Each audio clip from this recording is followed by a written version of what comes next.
দেশ এবং দেশের বাইরে বিশ্বের যে কোনো প্রান্ত থেকে চ্যালেঞ্জের সাথে সংযুক্ত রয়েছেন সবাইকে স্বাগতম জানাচ্ছি আমি সবুর খান। দর্শক, আমি এখন এসেছি পুরান ঢাকার ঐতিহ্যবাহী সেই লালবাগে। দেখতে পাচ্ছেন আমার পিছনে কিন্তু শত শত খাবারের পসরায় বসে আছে দোকানিরা। এখানে এমন কোনো খাবার নাই যে ইফতারি খাবার পাওয়া যায় না। আপনারা দেখতেই পাচ্ছেন আমার চারপাশে শত শত লোকের সমাগম। সেই সমাগম কিন্তু শুধুমাত্র ইফতারকে কেন্দ্র করেই এখানে সবাই উপস্থিত হয়েছেন। এখানে হরেক রকমের খাবার নিয়ে বসেছেন দোকানিরা। আমরা কিছু লোকের সাথে কথা বলার চেষ্টা করব। আচ্ছা, আপনি কাকু, আপনি এখানে কিসের জন্য এসেছেন? ইফতারির লেগে ইফতারির জন্য এসেছেন। কি কি নিয়েছেন আপনি? শখ বাজারে বড় বাফে অনেক। আচ্ছা, এখানকার খাবার আপনাদের কাছে কেমন লাগে? ভালো, অনেক ভালো, দাম অনেক। উনি বলছেন এখানকার খাবার অনেক ভালো লাগে। এখানকার দাম অনুযায়ী আসলে ঐতিহ্যবাহী যে খাবারগুলো থাকে সবগুলো খাবার তাদের কাছে অনেক মুখরুচি। ভাই, আপনার এখানে কি কি প্রোডাক্ট আছে একটু যদি আমাদেরকে বলতেন।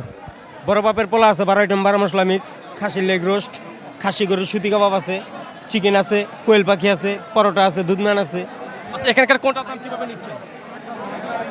বড় বাপের পোলা 800 টাকা কেজি, খাসির লেগ পিস 800 টাকা পার পিস, সুতি কাবাব খাসিরটা 1400 টাকা কেজি, গরুরটা 1200 টাকা কেজি, মুরগি 350 টাকা, কোয়েল পাখি 80 টাকা, পরোটা 80 টাকা, চিকেনটা। এখানে যে খাবারগুলো আছে সবগুলো খাবার কি শেষ হয়ে যায়? জি ইনশাল্লাহ, কিছু থাকে না। দর্শক, আমি এখন যে জায়গাটি অবস্থান করছি এটা কিন্তু সেই জায়গা, ভাইরাল একটা জায়গা যেখানে বলা হয়েছে বড় লোকের যে পোলাটা যে খায় খাবার, সেই খাবারগুলো কিন্তু এখানে পাওয়া যাচ্ছে। বড় লোকের পোলাই খায়, ঠোঙ্গা বড় লয়ে যায়। দর্শক, সেই খাবারগুলো কিন্তু আমার সামনেই এখন রয়েছে। জি ভাই, আপনার সাথে একটু কথা বলতে চাই। আপনি কোথা থেকে এসেছিলেন? ইসলামবাগ থেকে। ইসলামবাগ থেকে। কি নিতে এসেছিলেন? এই কাবাব, সুতি কাবাব। আচ্ছা, এখানকার খাবার কি আপনি আজকে প্রথম খাচ্ছেন? না না, আমরা রেগুলারই খাই। টেস্ট কি আগের মতো প্রতিবারই খাই। রয়েছে? আছে আলহামদুলিল্লাহ, ভালো। ভাই, উনি কিন্তু আসছে সেই কোথা থেকে আসছে? ইসলামবাগ থেকে এসেছিলেন উনি।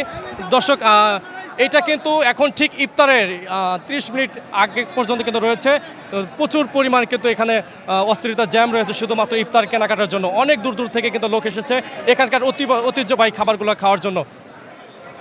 আমি একটু আঙ্কেলের সাথে কথা বলবো, প্লিজ একটু কথা বলতে চাই।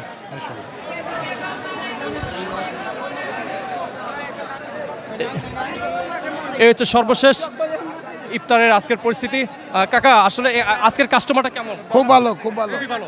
প্রতিদিন কি এরকম কাস্টমার? এরকম প্রতিদিনই হয়। আমাদের মাল থাকে না, আমাদের বড় বাপের পোলা শেষ হয়ে যায়। বড় বাপের পোলা শেষ হয়ে যায়।